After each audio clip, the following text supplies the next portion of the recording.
Episode 17 की शुरुआत होती है रोज के घर से, जहां गार्डन में आवाज आ रही होती है कि आज के लिए खेलना बहुत हो चुका है यंग मास्टर। लेकिन मीनो कहता है कि मैं यहीं रुककर मम्मा के लिए वेट करना चाहता हूँ। तो फिर पियारा उससे कहती है पर आप ऐसा नहीं कर सकते हैं। आज लेडी रोजालिन लेट आएंगी क्योंकि उन्हें मेन रेजिडेंस पर फैमिली डिनर अटेंड करना है। कैसा रहेगा अगर हम अंदर जाकर इंतजार करें, क्योंकि अंधेरा हो जाने पर बाहर बहुत ज्यादा डरावना हो जाता है। लेकिन मीनो मना कर देता है। तभी एक मेड आकर पियारा को दूर से आवाज देने लगती है। तो पियारा उससे कहती है, क्या तुम देख नहीं सकती हो कि मैं यंग मास्टर का ध्यान रख रही हूँ। तो फिर वो मेड उससे कहती है कि भूलना मत, कल तुम्हारी बारी है सफाई करने की। तो फिर वो उससे कहती है कि हाँ ठीक है, पर अब तुम मुझे परेशान करना बंद करो। इतने में ही मीना उसके पीछे से भाग जाता है। फिर वो अपना सर पकड़ते हुए कुछ सोचती है और कहती है कि आखिरकार मैं भूल कैसे जाती हूँ। तभी अचानक से वो पीछे पलट कर देखती है और फिर वो दंग रह जाती है क्योंकि मीना वहां पर नहीं होता है। तो फिर वो बहुत ज्यादा परेशान होकर उसे इधर उधर ढूंढने लगती है और वो बहुत ज्यादा घबराते हुए सोचती है कि वो यहाँ से जा चुका है। फिर वो उसे हर जगह ढूंढने लगती है और उसे आवाजें देने लगती है। शाम हो जाती है लेकिन उसे मीनो फिर भी नहीं मिला होता है। तभी उसके पीछे से टिब्बाल्ट आ रहा होता है। फिर वो अपने मन में सोचता है कि आखिरकार ये चल क्या रहा है। फिर वो पीछे से पियारा से पूछता है कि आखिरकार यहाँ क्या चल रहा है। तो उसकी आवाज सुनकर पियारा के शरीर से तो उसकी आत्मा ही निकल जाती है। फिर पियारा उसे बताती है कि मैं यंग मास्टर को ढूंढ रही हूँ, वो मुझे मिल नहीं रहे हैं। मैंने उसे सिर्फ कुछ सेकंड के लिए ही अपनी नजर हटाई थी, लेकिन इतने में ही वो गायब हो गया। अंधेरा होने वाला है, मुझे उसकी सेफ्टी की चिंता हो रही है। ये सब कुछ बात सुनकर टिब्बाल्ट भी बहुत ज्यादा परेशान हो जाता है। सीन शिफ्ट होता है और हम देखते हैं कि मीनो, जो कि एक छोटे पपी को खिलाने के लिए आया होता है और उससे पूछ रहा होता है कि क्या तुम्हें भूख लगी है, मैं तुम्हारे लिए कुछ बिस्किट्स लेकर आया हूँ। तभी उसके पीछे से एक आदमी उसे देख रहा होता है और फिर उसके पास आकर खड़ा हो जाता है। लेकिन मीनो को पता नहीं चलता है और वो बस उस पपी को खिलाया जा रहा होता है। तभी वो पपी उस आदमी को देखकर घुर्राने लगता है। तो मीनो उससे पूछता है कि क्या हुआ। फिर मीनो भी उस आदमी को देख लेता है और वो कुत्ता भी उससे काफी ज्यादा डरने लगता है। आदमी सच में काफी ज्यादा डरावना लग रहा होता है और वो पूछता है कि तुम कौन हो। तभी उसके पीछे से टिब्बाड़ भी वहां आ जाता है और अपने मन में बोल रहा होता है कि ऐसा नहीं हो सकता। तभी वो रुक जाता है और हैरान होते हुए कहता है कि आखिरकार यहाँ क्या चल रहा है। मीनो के पीछे से डैन भी निकल कर आ जाता है और फिर डैन जाकर मीनो के पीछे खड़े हो जाता है। टिब्बाल्ट अपने मन में सोचता है कि क्या मुझे सब कुछ ठीक दिख रहा है। तभी डैन मीनो के पीछे से आवाज देता है। तो मीनो कंफ्यूज होकर पीछे देखता है। इतने में ही मर्क्यूटियो पीछे से आकर उस आदमी को बेहोश कर देता है और उसे वहां से उठाकर ले जाने लगता है। तो डैन मीनो के पास आकर उससे बात करने लगता है। तभी मीनो पीछे पलट कर देखता है तो वो कंफ्यूज हो जाता है कि आखिरकार वो आदमी कहाँ चला गया। फिर डैन मीनो का हाथ पकड़कर उसे ले आता है और उससे कहता है कि यहाँ मत घूमो, एक छोटे बच्चे के लिए ये जगह डेंजरस है। और फिर उसे टिब्बाल्ट को ले जाकर दे देता है। फिर टिब्बाल्ट मीनो को समझाने लगता है कि इस तरीके से यहाँ वहाँ मत भागा करो, तुमने मुझे और पियारा को बहुत ज्यादा टेंशन दे दी थी। अगर तुम्हारी मम्मी को इस बारे में पता चलेगा तो वो बहुत ज्यादा उदास हो जाएंगी। तो फिर मीनो उससे माफी मांगने लगता है। फिर टिब्बाल्ट मीनो को अपनी गोद में ले लेता है। डैन उससे कहता है कि मैंने पहली बार तुम्हें तरीके से बात करते हुए सुना है। इस चीज को सुनकर टिब्बाल्ट उसे वियर्डली देखता है। सीन शिफ्ट होता है मेन रेजिडेंस पर, जहाँ रोज और पेरिस साथ आए होते हैं। फिर रोज बहुत ज्यादा एक्साइटेड होकर बोलती है कि ये मेरे 6th बर्थडे के अराउंड की फोटो है और मुझे विश्वास नहीं होता है कि ग्रैंड मदर ने अभी तक इसको संभाल के रख रखा है। फिर रोज पेरिस से पूछती है कि मैं बहुत ज्यादा अडोरेबल लग रही हूँ ना। तो फिर पेरिस उसे जवाब देते हैं कि हाँ बिल्कुल, तुम बहुत ज्यादा प्यारी लग रही हो। फिर वो दोनों ब्लश करने लगते हैं और पेरिस उसे साइड से देखने लगते हैं। तभी रोज आगे बढ़ने लगती है लेकिन उसका पैर फिसल जाता है और वो गिरने लगती है।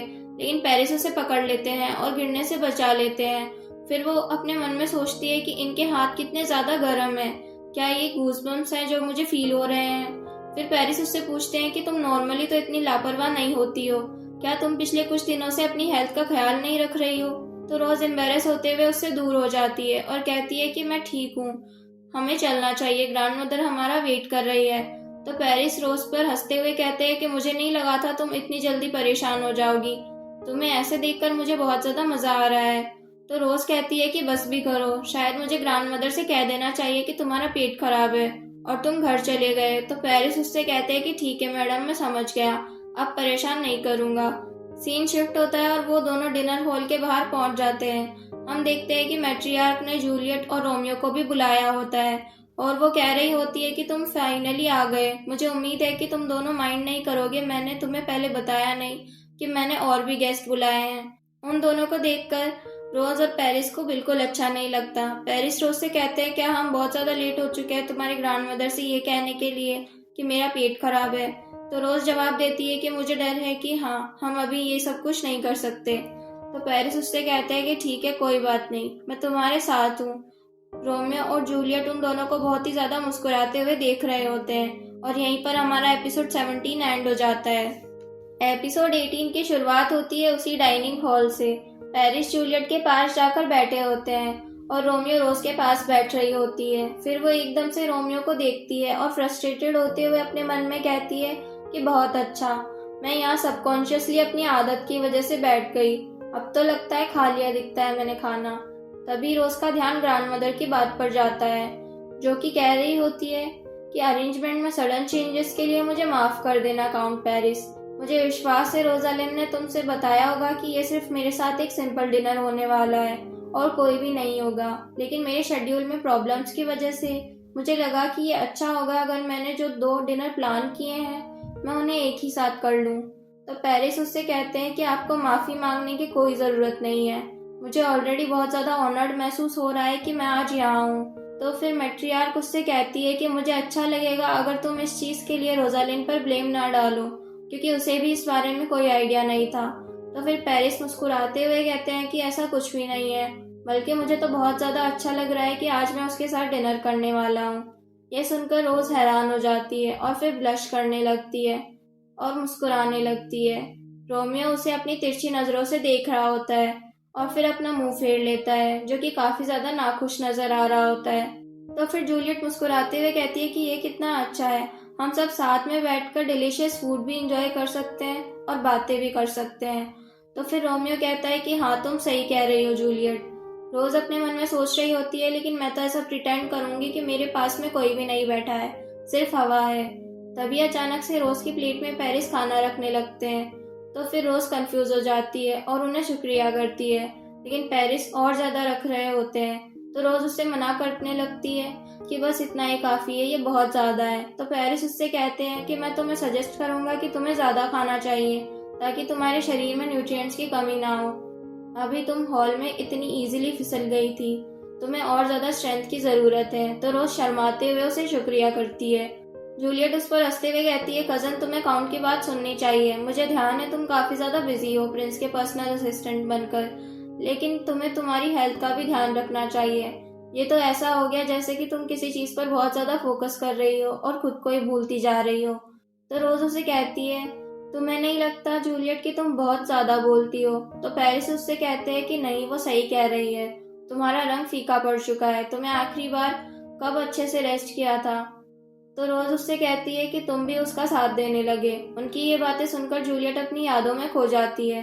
उसकी मेड उसे खाना दे रही होती है और उसे कहती है कि यंग मिस, आपको ये खाना ही होगा, आपका रंग काफी ज्यादा फीका पड़ चुका है, ये चीज बच्चों के लिए नॉर्मल नहीं है, आपको हेल्दी रहना होगा ताकि आप एक सुंदर लेडी बन सके।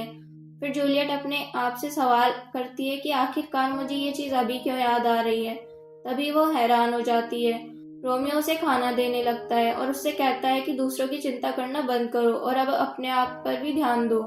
तो फिर वो उससे देखती रह जाती है और फिर मुस्कुराते हुए कहती है कि ठीक है।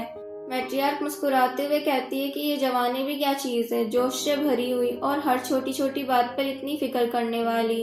फिर वो रोमियो से कहती है, तुम काफी देर से चुपचाप बैठे हो, क्या तुम्हें खाना अच्छा नहीं लग रहा है? तो फिर रोमियो माफी मांगते हुए कहता है कि मुझे गलत मत समझिए, खाना इतना अच्छा है कि मैं बस चुपचाप उसका टेस्ट फील कर रहा हूँ। मैट्रियार्क कहती है कि चलो अच्छा है, लेकिन ये काफी ज्यादा बुरी बात है कि हमारे पास पहले इससे भी अच्छा कुक था। ये बहुत ही ज्यादा रिग्रेटफुल है, लेकिन हमें उसे कुछ कारणों की वजह से यहाँ से निकालना पड़ा। जूलियट ये सब बातें सुनकर फ्रीज हो जाती है और वो फिर से अपनी यादों में चली जाती है, जहाँ वो बहुत ज्यादा परेशान होती है। कोई चिल्ला रहा होता है कि ये बिल्कुल भी एक्सेप्टेबल नहीं है, तुम इसे बहुत ज्यादा बिगाड़ रही हो, ये जो भी मांगती है तुम उसे वो दे देती हो। तुम्हें क्या लगता है ये बड़ी होगी तब इसका क्या रिजल्ट होगा? अब तुम्हें यहाँ आने की कोई जरूरत नहीं है, तुम जूलियट के लिए बिल्कुल भी अच्छी नहीं हो। जूलियट किसी को जाते हुए रोकने की कोशिश कर रही होती है, लेकिन उसके फादर ने उसे पकड़ रखा होता है। जूलियट कह रही होती है कि मुझे भी अपने साथ ले चलो, और फिर वो रोने लग जाती है और कहती है कि मुझे छोड़कर मत जाओ। तभी सीन प्रेजेंट में शिफ्ट होता है। रोमियो जूलियट को देख रहा होता है। जूलियट बहुत ही ज्यादा परेशान लग रही होती है, लेकिन उसके फेस पर एक फेक स्माइल होती है। रोज बहुत ज्यादा खुशी से ठूस ठूस कर खाई जा रही होती है और पेरिस उसे देख रहे होते हैं। मैट्रियार्क रोमियो से पूछती है, तुम्हें कंट्री साइड कैसा लगा? रोज अपने मन में सोचती है कि ग्रैंडमदर ने अपना मूव चल दिया है। रोमियो जवाब देता है कि वहाँ की सीनरी बहुत ही ज्यादा प्यारी थी। जूलियट और मुझे इससे ज्यादा पीसफुल जगह मिल ही नहीं सकती थी। वो बिल्कुल दिमाग को शांत कर देने वाली थी, जिससे आप ठीक से सोच सको। तो मैट्रियार्क उससे कहती है कि अगर ऐसा है तो तुम वापस क्यों आ गई? तो रोमियो उसे जवाब देता है कि इधर उधर की बातें छोड़िए लेडी कैपुलेट, मैं समझ रहा हूँ आपका इशारा किस तरफ है। आप उस झगड़े के बारे में बात कर रही हैं जो कि हमारे आने से वेरोना में पैदा हो गया है। मैं इस बारे में ज्यादा गहराई से बात नहीं करना चाहता क्योंकि ये जगह सही नहीं है, पर क्या इतना काफी नहीं है कि हमारी गैर मौजूदगी की वजह से यहाँ 3 साल तक शांति रही? रोमियो पेरिस को ताना मारते हुए कहता है, देखिए बाकी लोगों की तरह हम हाथ पर हाथ धरकर नहीं बैठे रहे, हमने कुछ तो कर दिखाया। रोज उस पर चिल्लाते हुए कहती है, तुम कहना क्या चाह रहे हो? तो रोमियो उससे कहता है कि शांत हो जाओ, मैंने किसी का नाम नहीं लिया, तुम्हें गुस्सा होने की जरूरत नहीं है। पेरिस रोज को अपनी गर्दन हिलाकर मना करते हैं और उसे शांत होने को कहते हैं। आगे रोमियो कहता है कि इसके अलावा और एक रीजन है कि हम वापस आ गए। चिंता मत करो, ये एक अच्छी न्यूज है, बल्कि इसके ऊपर तो एक ग्रैंड सेलिब्रेशन होना चाहिए। जूलियट उसे हैरानी से देख रही होती है। आगे रोमियो मुस्कुराते हुए कहता है कि जूलियट मेरे बच्चे की माँ बनने वाली है। इसे सुनकर जूलियट बहुत ज्यादा चौंक जाती है और उसने ये एक्सपेक्ट नहीं किया था कि रोमियो सब कुछ यहाँ पर बोल देगा। उसकी इस बात को सुनकर बाकी तीनों लोग भी बहुत ज्यादा चौंक जाते हैं और हमारा एपिसोड 18 यहीं पर खत्म हो जाता है।